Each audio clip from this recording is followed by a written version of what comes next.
Hello everyone.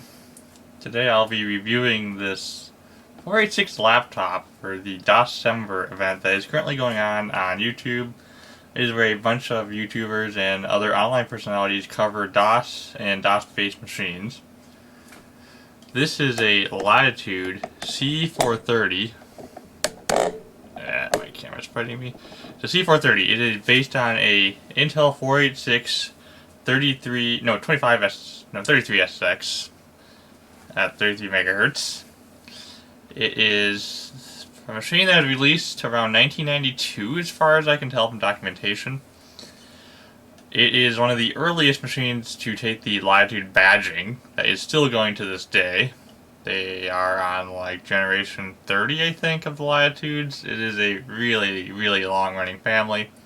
About as long running as ThinkPads are in the market. So I decided to show the machine off today. So this machine is right at the beginning of the Windows 3.11 started to come out. So it has a input method, trackball with 2 buttons, and a pretty decent membrane keyboard for the time. I saved this machine from a scrap pile, so it's a little rough. Like, the rear plastic on the hinges is completely gone, so there's screws coming through the bottom holding the hinge and lid on. But for the price I paid, I think it's fair. On this side, there are 2 PCIe card slots, or card bus slots. On the other side, there is a 1.44 megabyte, 3 1/4 inch floppy display for your floppies. On the back, there's a door with a PS2 connector for mouse and keyboard, serial, printer, and VGA.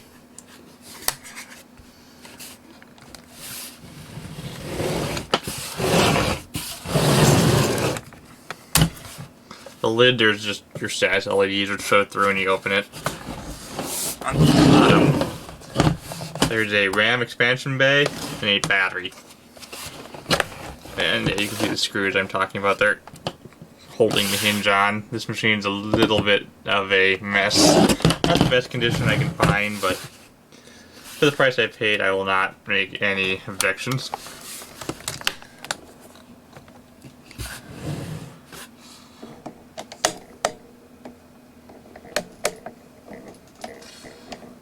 This machine is fully functional. Yeah, you're gonna have a really hard time seeing this. I'll eventually get a capture. Yeah, real-time clock failure. ESD-MOS battery is soldered to the motherboard, so I have yet to replace that. I'll zoom in so you can see everything.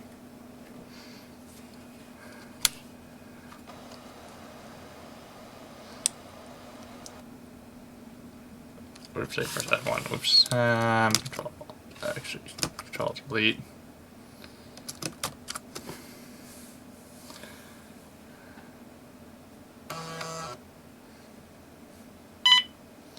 I'll run a setup utility. Very, very simple BIOS. There's not much to it.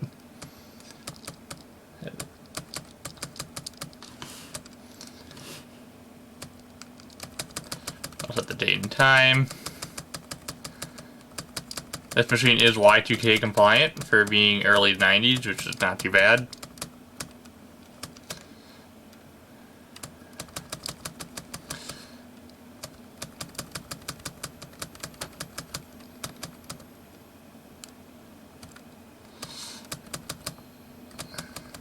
Flies past the year 2000 with little no issues.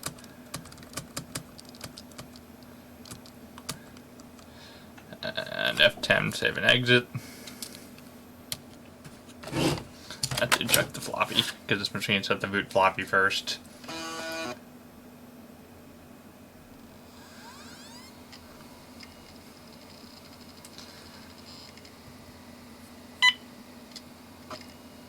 Starting MS-DOS. So I have DOS 6.22 on here if I remember correctly. It's about the newest you're going to want to run on a machine this age, especially with the 20 megabytes of RAM it has. This has been fully upgraded. It has 8 megs on board plus two more 8 megs. Yeah, DOS 2.62, 6.22. As Windows 3.1. It's not 1.1, so no workgroups, because this machine does not have networking capabilities by default.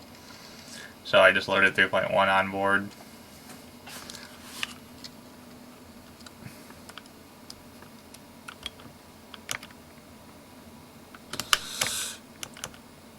Needless to say, trackball is not the best option for this machine. You're only going to use it if you have to bring up data on the go, which on the go is about 25 years ago for this thing, but as you can see, we have a 486 SX at 33 megahertz. We have 20 megs of total RAM.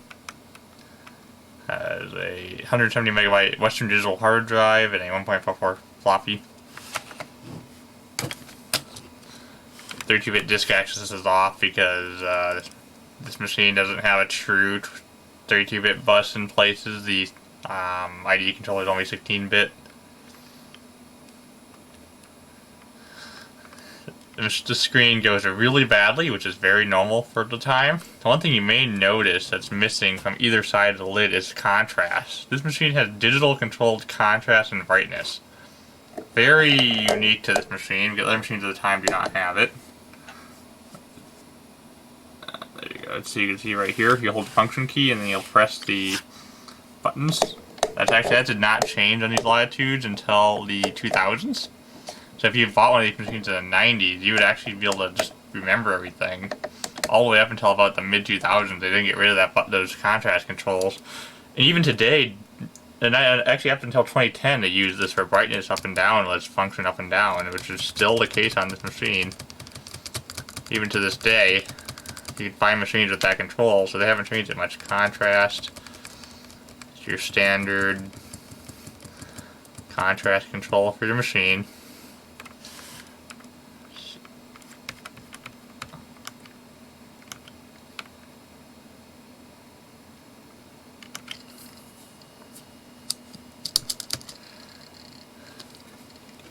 So this machine has a Chips Technologies video card with 512K of video memory, so not much, but we'll get the job done.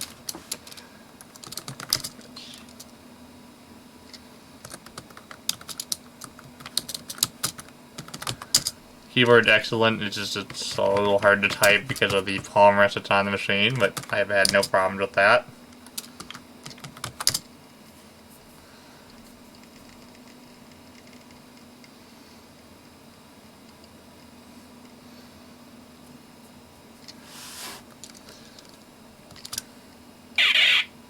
It has PC speaker sound, as there is no onboard sound chip. Let me see if I can adjust this. There you go. It is not fully capable of running Doom at full resolution. The CPU is simply not fast enough for it. You'd need a DX66, and you can see the screen goes terribly. Being a Latitude, this is an office-first computer, not a gaming machine. Latitudes have always been office. Let's see if I remember how you fire.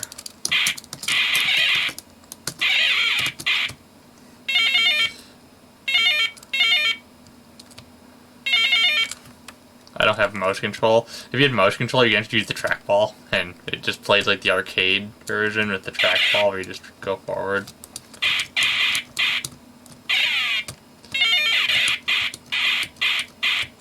Oh, jeez. I'm just gonna run through this.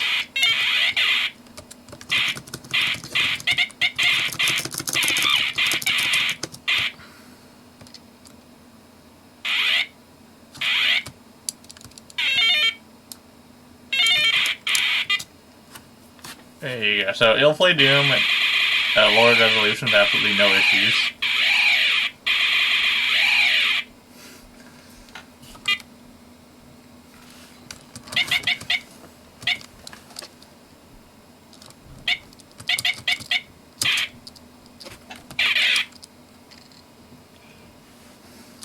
Now if I go a semicolon,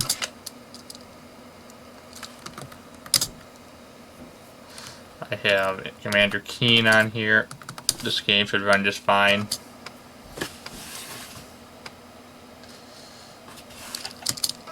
It's your standard setup. If this takes too long, I might cut because not exactly the fastest computer known to man. As I said, its first usage was to do office work. So it'd be right at home running Lotus, Excel, even early version of Excel for Windows would probably run on this.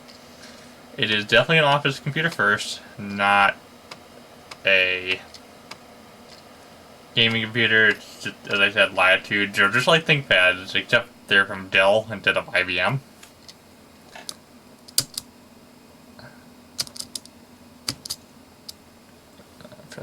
Press C. I'm behind the camera, so I have sometimes hard time seeing stuff. Oh, oops.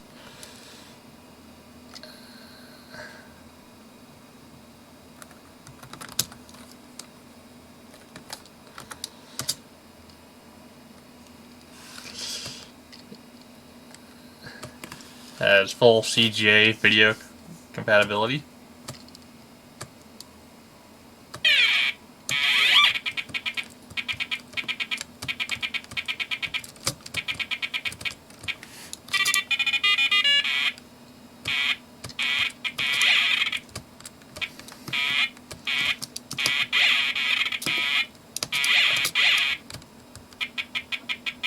As you can see, the screen goes terribly. Oh yeah, you can't see anything. Which is very normal for machines of the age to do that. As this is the very beginning of LCDs on laptops. About 4 to 5 years previous, you would have seen luggables with CRT screens using monochrome or very early CGA, such as Compact Portable and other machines. I'd say it's not the worst screen I've seen from the era. They do get way worse than this. If you want a good example of really bad screens, the IBM P70 Portable has a gas plasma display, which is by far worse than this with ghosting, and is only monochrome. So the technology had grown quite a bit, and for the time, this is actually a very big screen. I think it's 10 inches diagonal, if I remember correctly. Yes, it's a 10-inch diagonal screen, so it is very big for the time. The machine itself is actually the compact version, which is what the C in the name stands for. It's Latitude 433. It gets 4 for 486 and 33 is for the clock speed, and C is for compact. There are way bigger machines in this family. I don't have any of them. This is the only one I've found so far. They didn't sell that well, because this was the first attempt in the laptop market for Dell into the business line. They're very well known for their consumer machines. It wasn't until the mid-2000s that Dell really got recognized for their business machines, the Latitude family, and Precisions, which eventually followed it. Precisions would be their workstations, laptops. I have a few of those, which I might show off at some point, but they're all way newer. My oldest Precision is only first gen i-series. My oldest Precision desktop is 2-core 2 quads, and on the 771 Skull Trail platform. But for the time, this is not a bad little laptop. Keyboard's excellent. Trackball could be better. It's no IBM in terms of your input and stuff, but for the time, it is not bad. It is fully DOS compliant. With the 2 PCMA card slots, you could actually add a Sound Blaster into the card bus and networking into the other slot. But the Sound Blaster sound cards for PCMA are very uncommon and very expensive. I have a network card I can slide in there if I wanted to add networking. It's just that I have that in use in a newer machine. It's a Latitude CS400 XT, which is based on Pentium 2.